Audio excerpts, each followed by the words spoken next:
Well, you've likely seen this headline going around. Solar storm on Thursday expected to make northern lights visible in 17 states.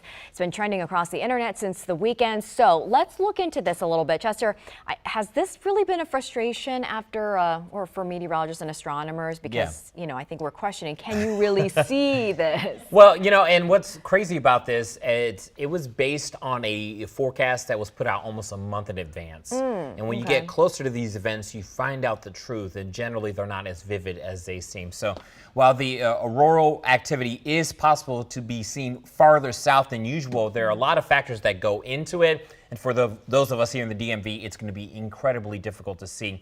We went to these sources to verify and bring you some context. Professor Carrie Fitzgerald, an astronomer professor at Montgomery College, and Dr. Jason Spates, a physics professor at Frostburg State University, the University of Alaska Fairbanks, and the Space Weather Prediction Center.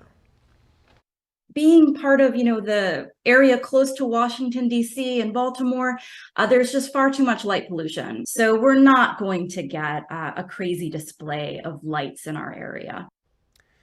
So if you're traveling this week and get to go a little farther north or somewhere more rural, what could you see? If you're able to see it, it's going to look like a thin strip of light, like a barely visible glow right on the horizon. It's not going to be the big show that you're used to seeing when you watch documentaries or something about the Northern Lights. So can verify, no, if you're in the DMV, the aurora will not be easy to see. But if you can spend the night in the countryside, you have a chance. Of course, that depends on the weather. Now, you need darkness to see it, and the best time to see is between 10 o'clock and 2 a.m.